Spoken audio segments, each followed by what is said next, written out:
start the streaming. And this is a beautiful, beautiful what you're sharing. Thank you so much. Thank you so much. So I hope we're here on YouTube. Jill, good morning. Good to be here with Good, you. good morning. Good evening.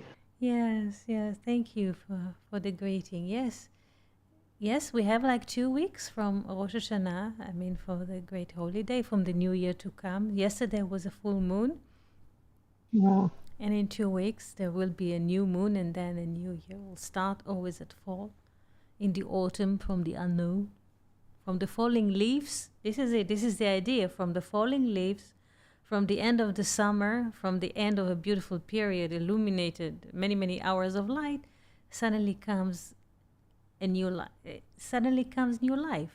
This is the whole idea why the celebration is in the fall, in the autumn, because it comes life. Creativity always come in the unexpected point.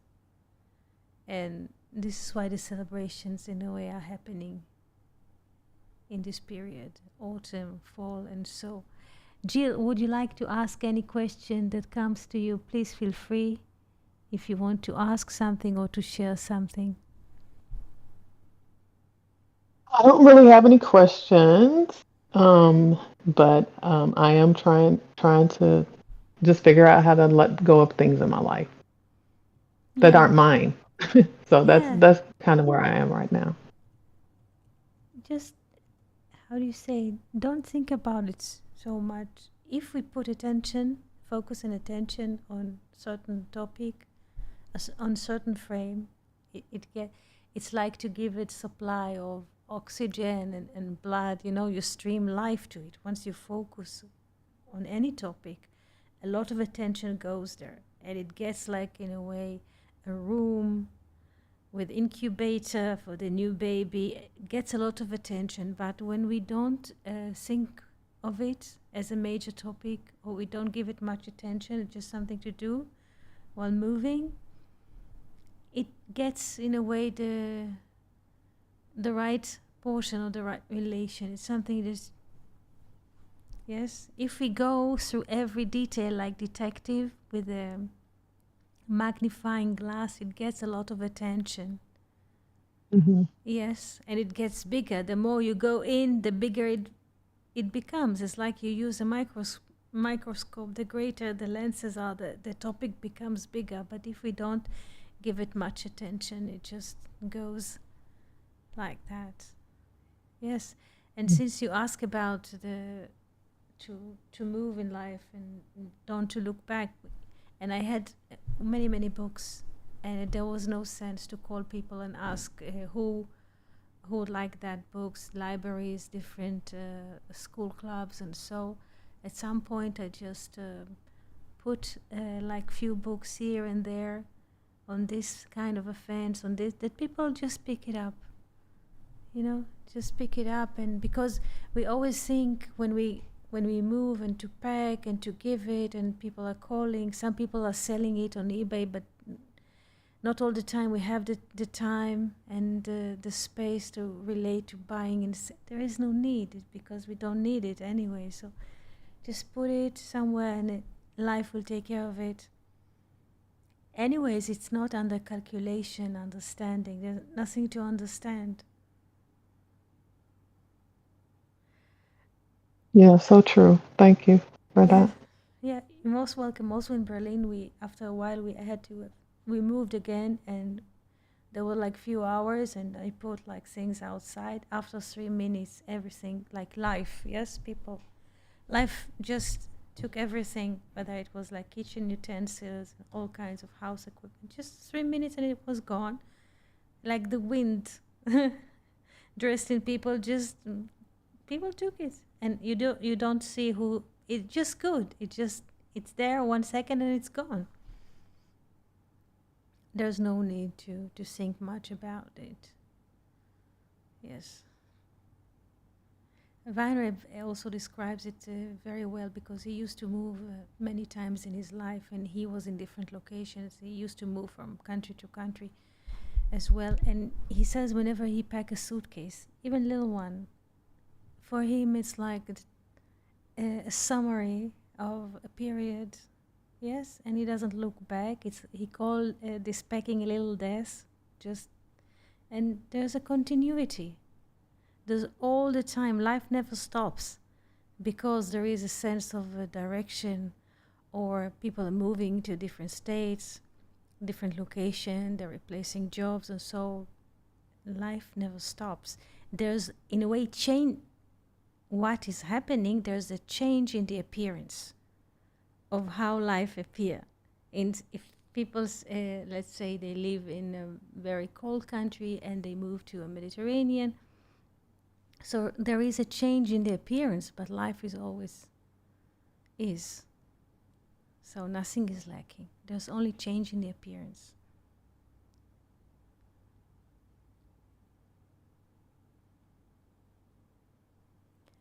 The eye, the human eye, yes, in Hebrew is ayin, ayin, with the letter ayin, which has the value of 70. And also ayin with aleph, which its value is 1, is infinite.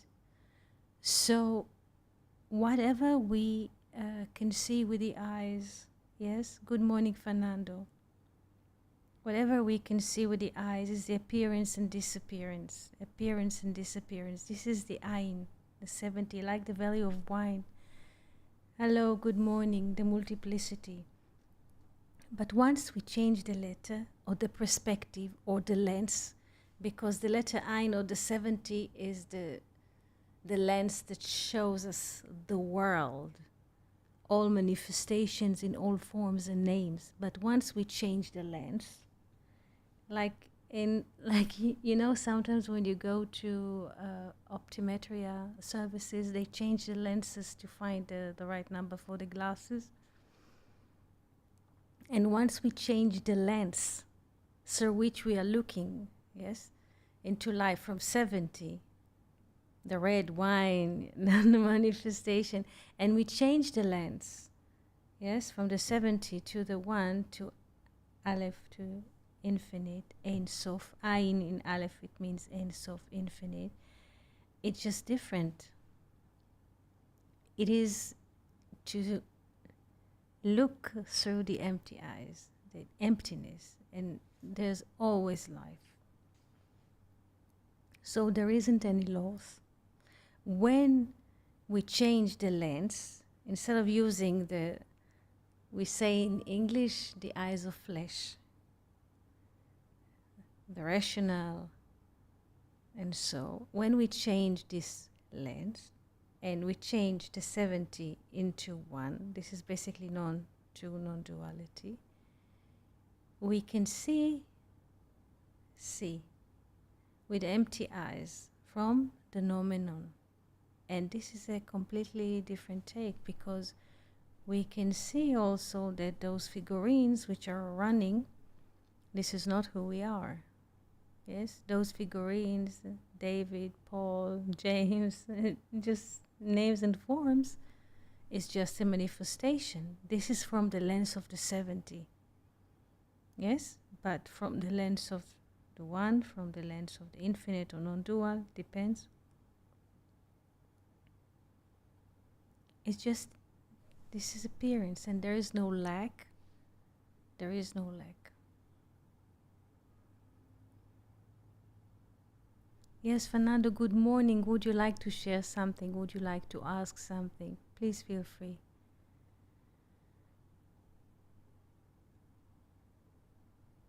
Hello, we have friends on YouTube. If you have any question, please feel free to ask.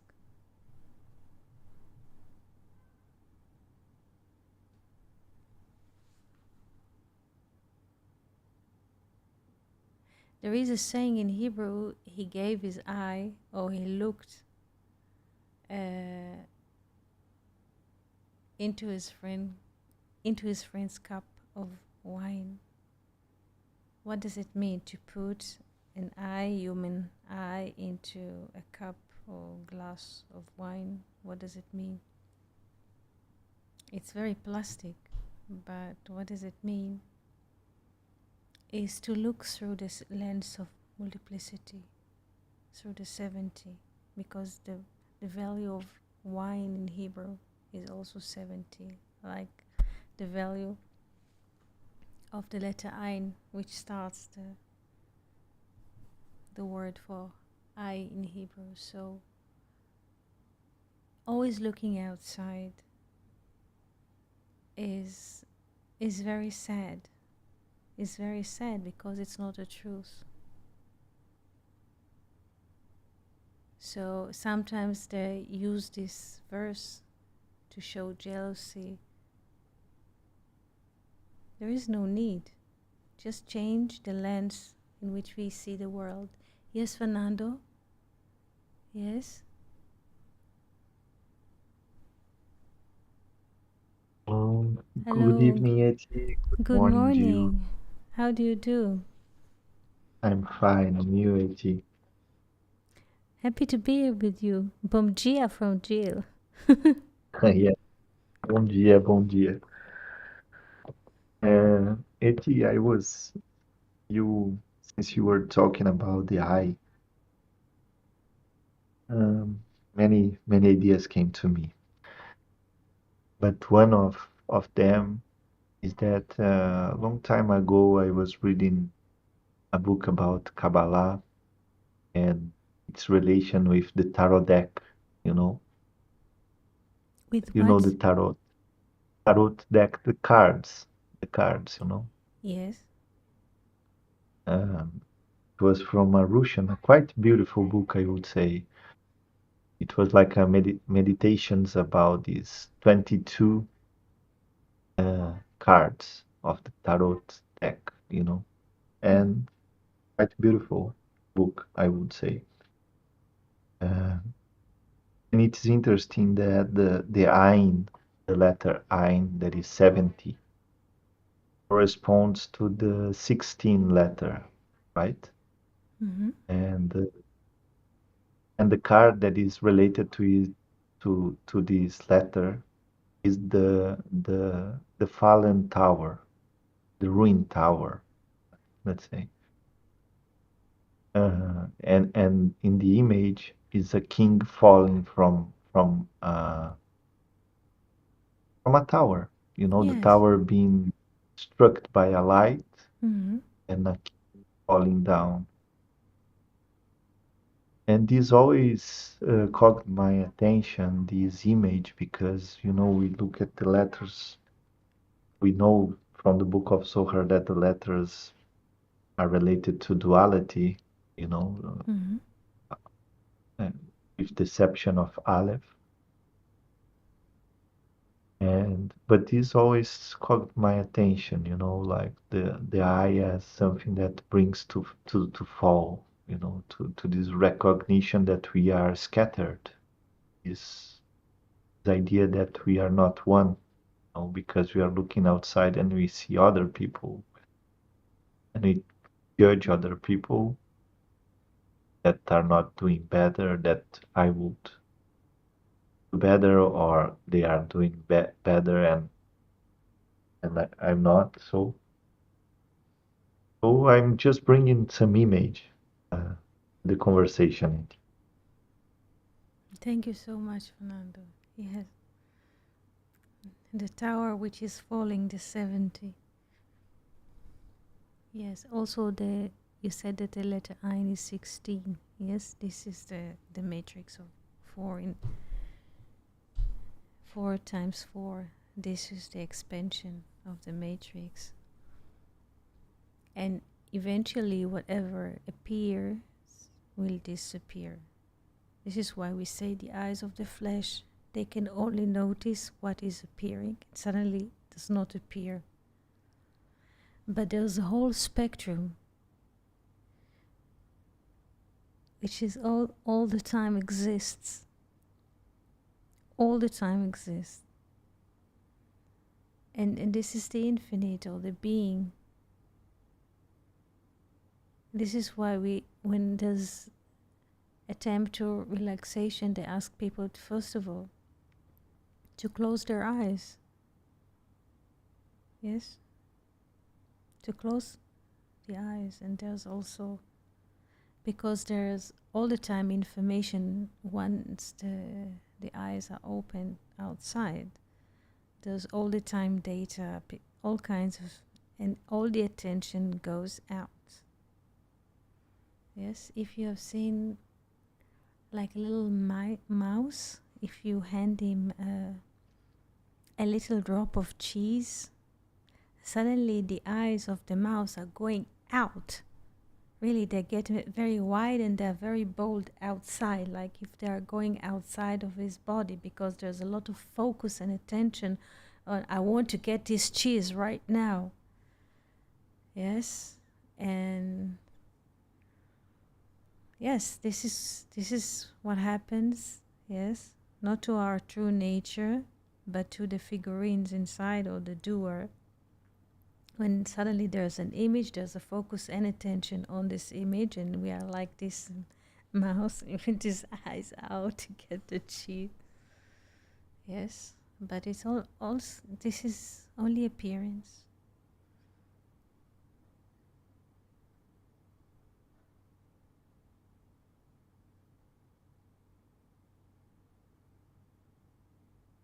Of course, the brain likes this motion. Without emotion, the brain feels dead, and it will send us signals as that we are dead because he is bored or there is no activity.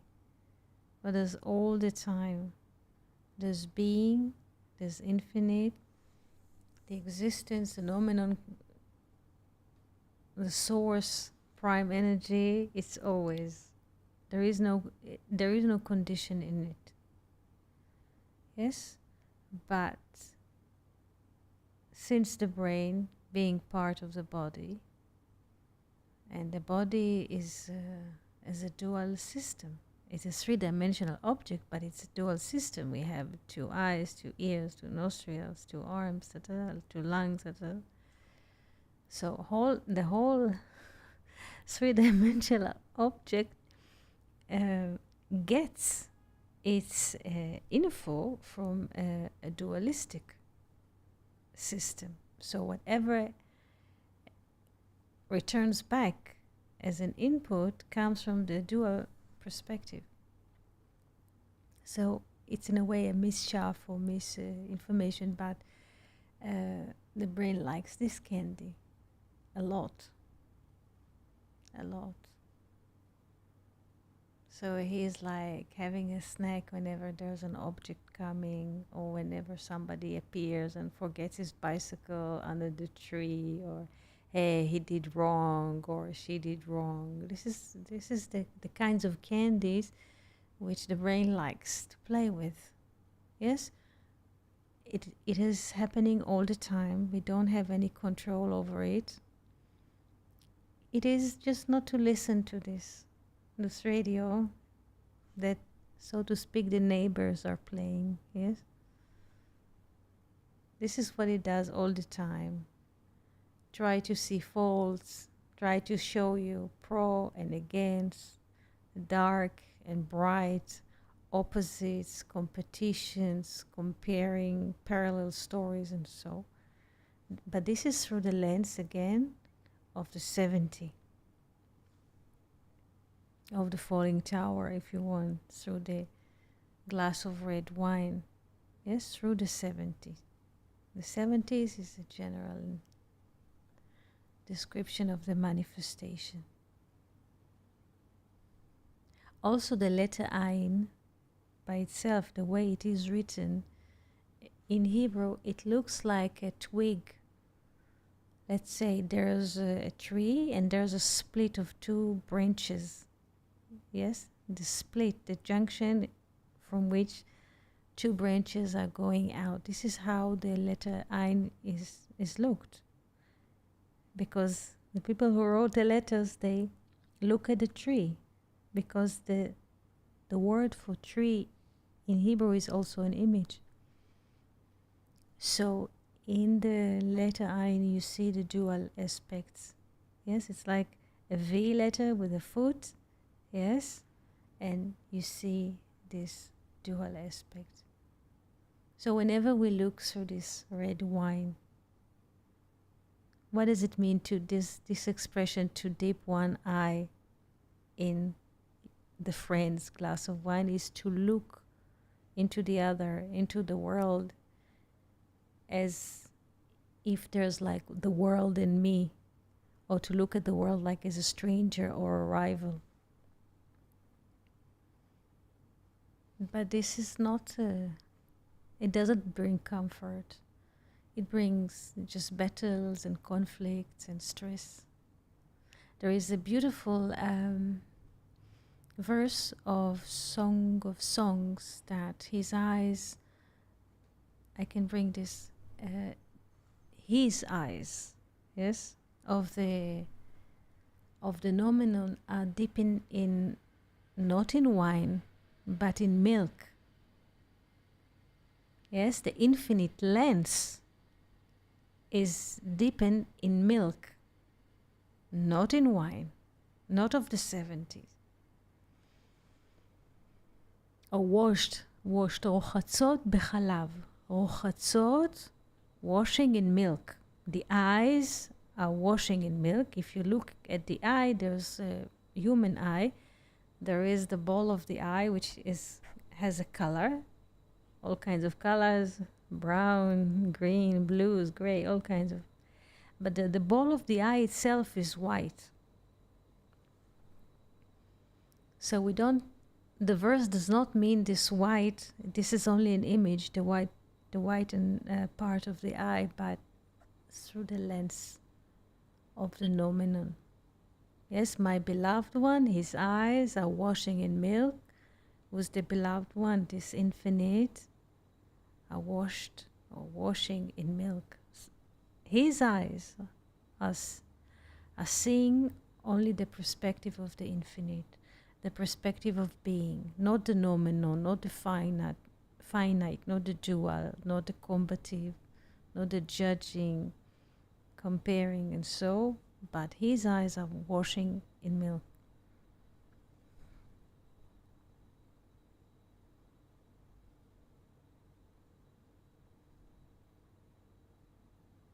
It is interesting because now at this part of the, let's say, hemisphere, there's an autumn or fall, and the color of autumn and fall, when the leaves are falling, is like from golden brown sometimes to red wine color. This is the coloration of autumn.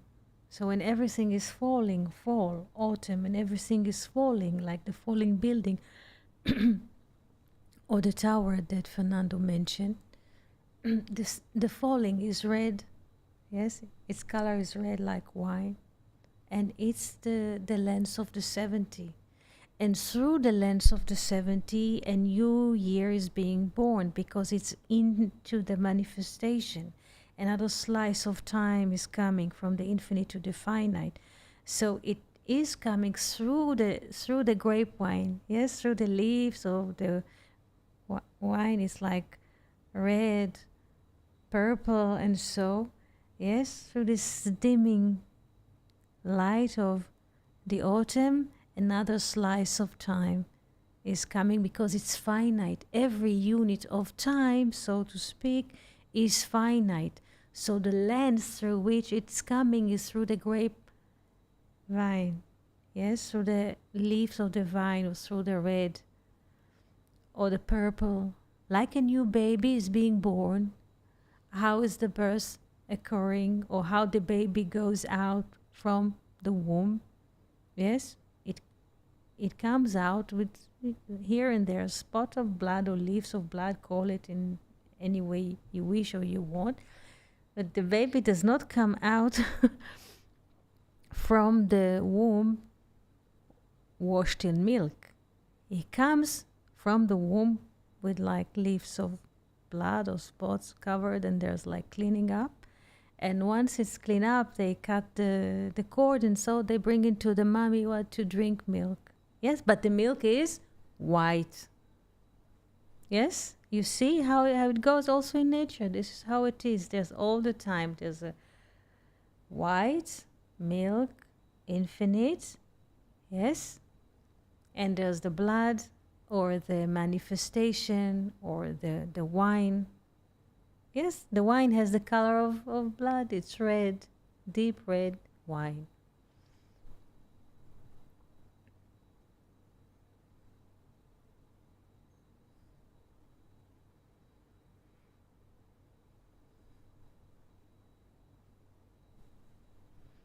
And this is how Weinreb describes the birth of a baby once the baby is being born. Yes, he describes it into very much details. Yes, also he adds lores about the birth of a baby. But once it is being taken by the midwife, by the doctors, he's cleaned up, the cord is taken, he's served to the mother to drink milk. Yes, from where the milk comes from, according to this is the whiteness, this is the nomenon. So though this is quite interesting, though the baby appears, yes, from the womb with a grape wine or wine leaves with the claws, all kinds of spots, red spots, the milk, it appears to the eye, yes, with red drops or red spots from the outside. This is how it goes to the world through the vine leaves, the red. But, and this is external.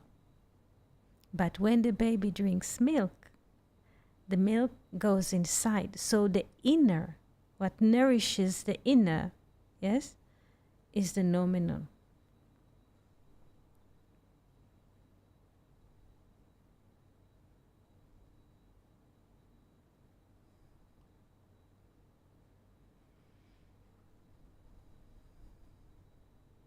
Any questions, Fernando, Jill, friends on YouTube? Any question?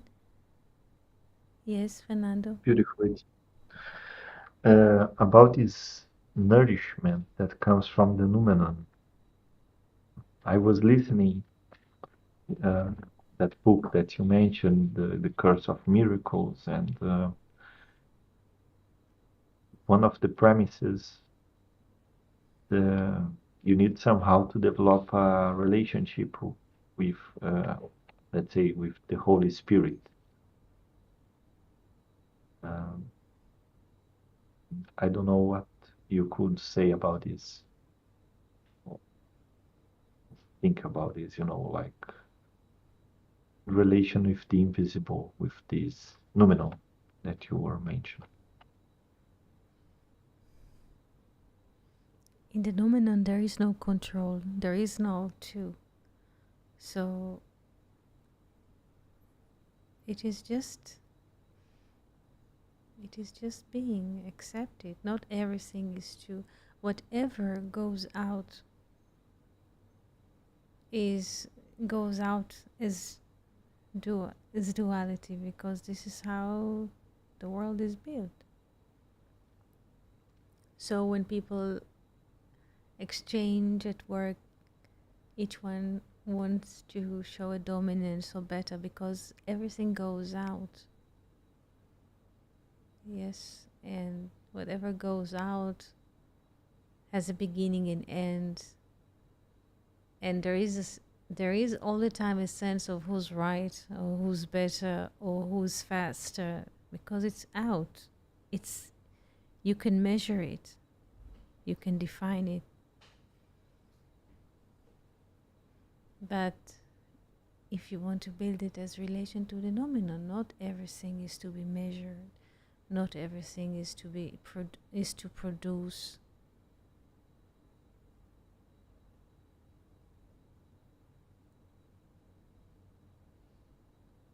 Yes, not everything is you can count, you can put a label, a name on it, a tag. Yes, because once there's naming and counting and measuring, there's a wrong sense of control or mistaken sense of control, because there's measure. So we know if there's a measure and you count, There's a beautiful poem by Shimshon Khalfi that I posted 2 days ago, I think. It's about a golden morning. And there's the text here. And how beautiful it is. And there's a sparrow comes to the window and so on. And in one of the verses, he says, if it was possible to take all the numbers from all the clocks and return back all the years before the wheel of time. Yes, if it was possible, he's so happy. In the poem, that there's one line that says, if it was just possible to remove the numbers from all the clocks in the world and to turn back all the years,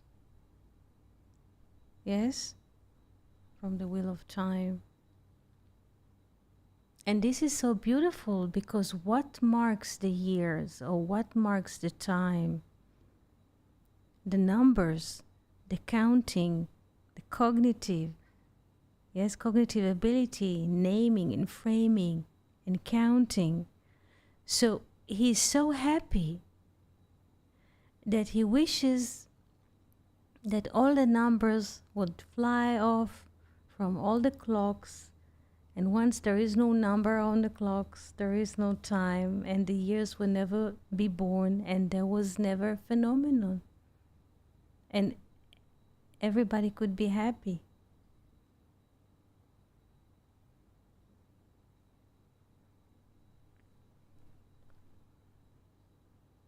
What makes people miserable? The ability to count, to measure, to compare, to tell false stories. Yes, but if there is no numbering and there's no telling and no words and no counting,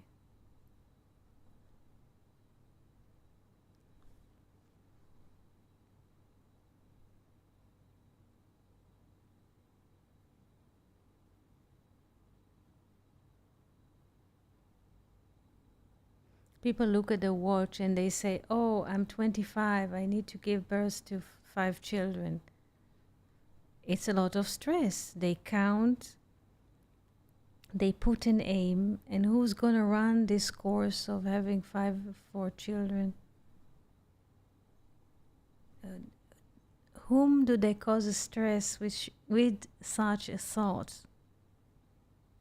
Who's going to bear the 4 children? You know, it just, people, and it's not just about having children. So people go with all kinds of titles in their heads, all kinds of missions. I have to have a house with 5 floors, or all kinds of sentences, all kinds of plastic dreams.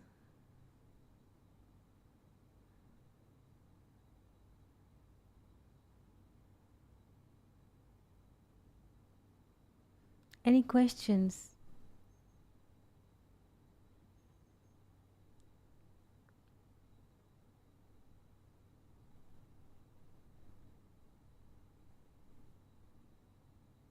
Jill?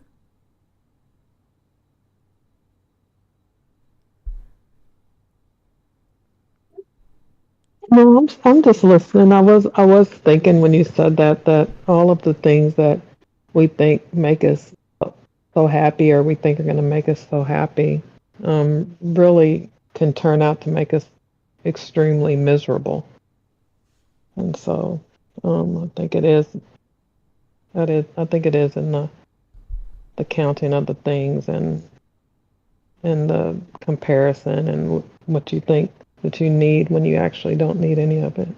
Yes.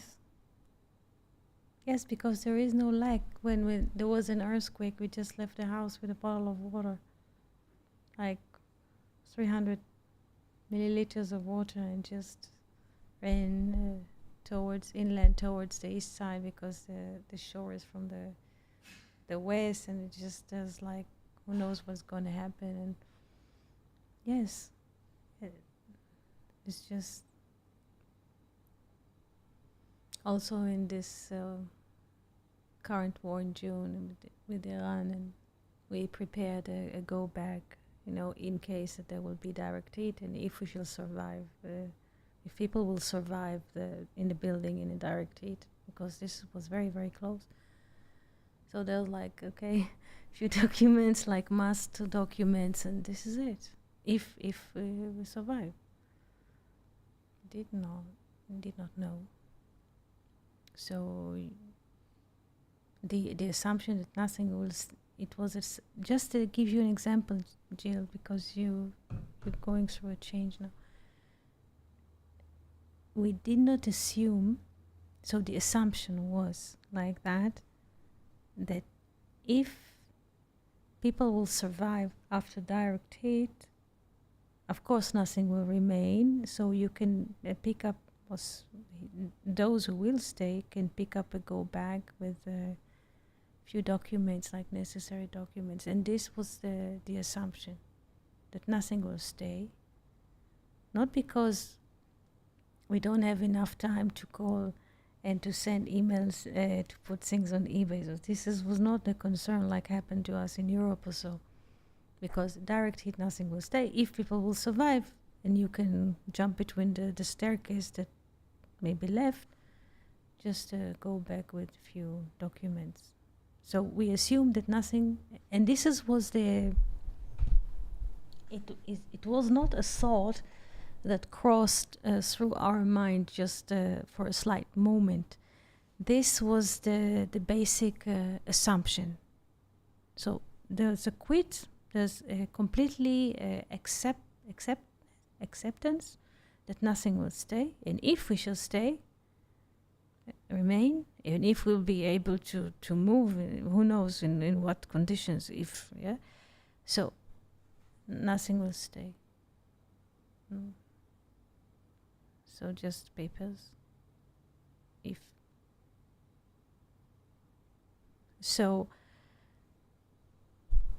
I don't know how many people are going through this scenarios. I don't know, scenarios or moments in their lives. Maybe, I don't know. But it was, yes. So all these things that usually in daily living people consider them a sofa, a desk, a little desk, or all kinds of, it might in the split of a second not existing. I mean, does not being presented anymore.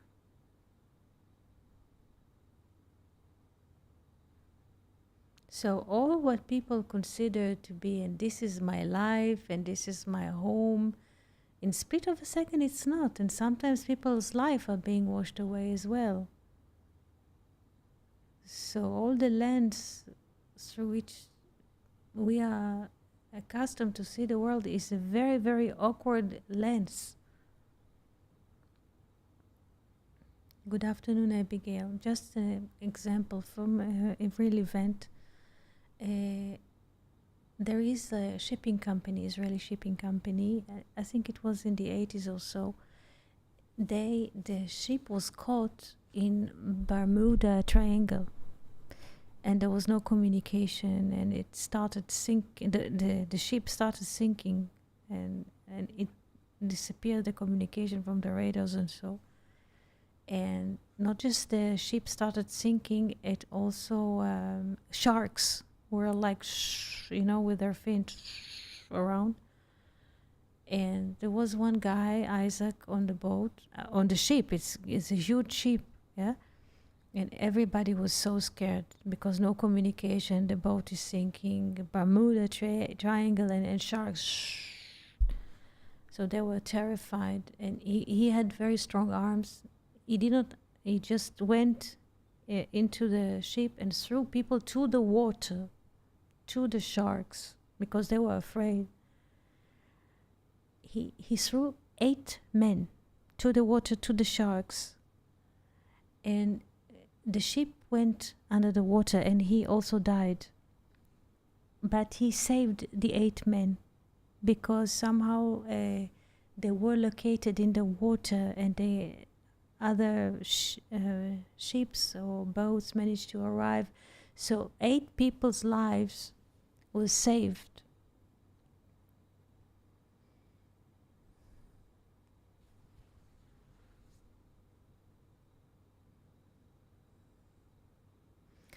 All what we consider to be solid and all those things, one second appear, the next not.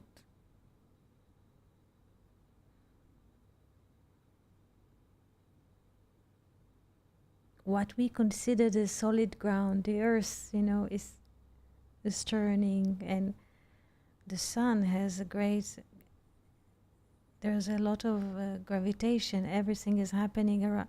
So what we think is so much solid, our housing, the conditions,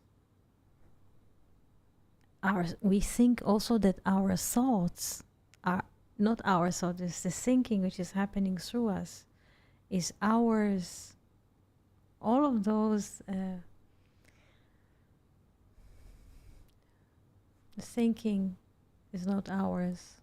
What the eyes are captures as pictures, just an image which once appears and in the next minute does not occur.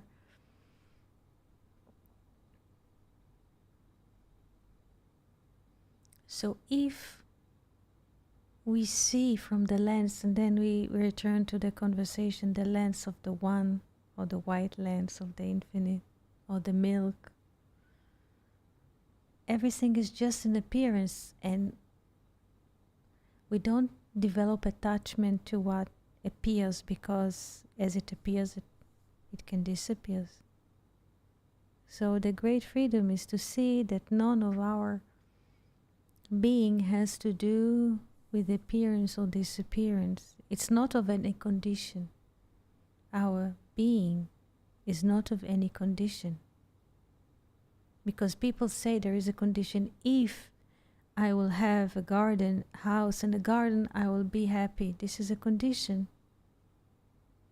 So, and if sometimes in life there are all kinds of arrangements, sometimes they're students and sometimes live in a rented room somewhere, sometimes it's a motel, hotel, there are all kinds of ways.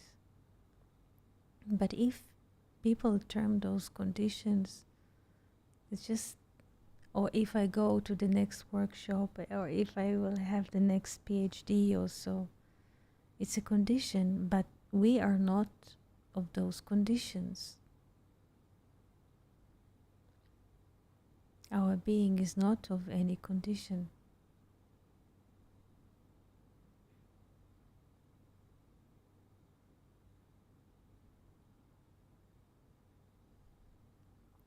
Any questions? Fernando, Jill, Abigail, any question?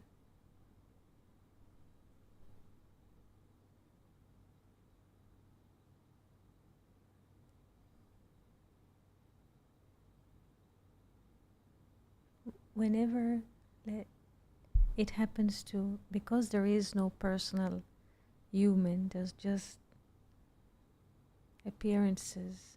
So whenever, let's say, sadness rises, it's not our personal sadness. There is appearance, like a wave in the ocean of sadness. So we should not look at it like as a private sentiment or private emotion or private memory. There is no private life.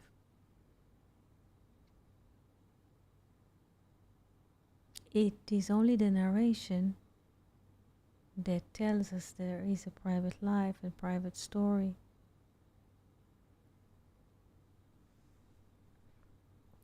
And the narration makes everything narrow, like if there is me, which is in the center of this. Of course there isn't any.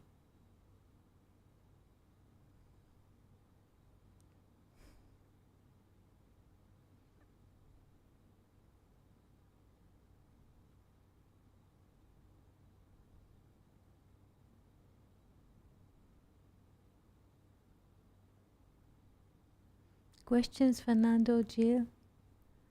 Any question or sharing?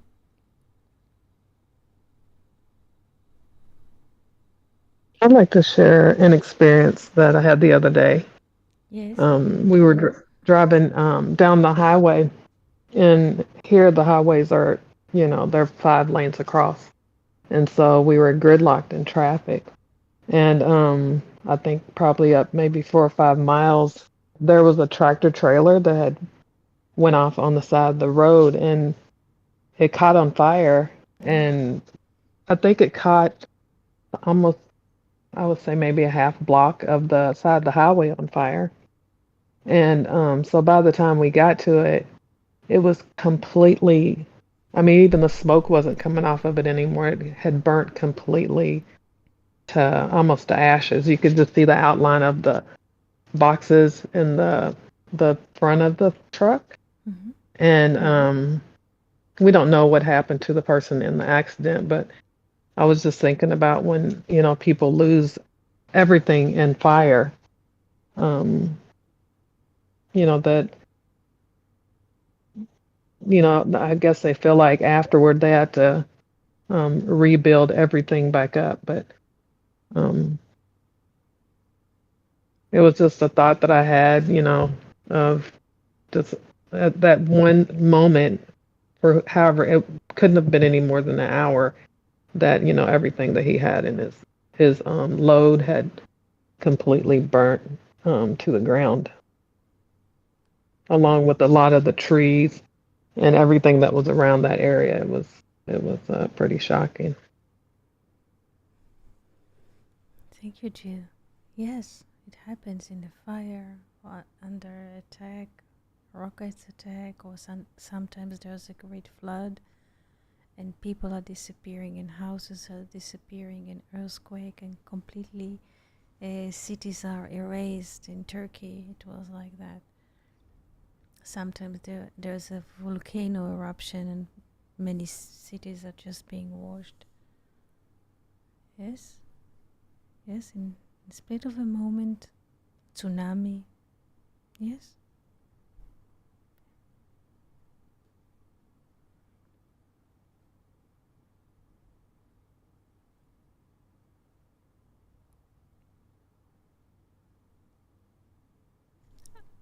Our being is not dependent on any appearance.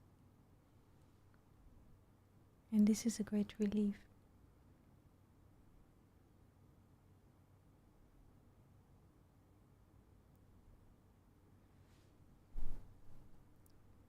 And with this beautiful message, I would like to thank each and every one of you for participating here today with this beautiful week. Thank you, Fernando. Thank you, Jill, Abigail, and friends of you and friends on YouTube. In 2 weeks, we're going to celebrate Rosh Hashanah together. So Shana Tova to all. Happy New and good year for all. Good life. And see you soon on Wednesday. Toda and Shalom.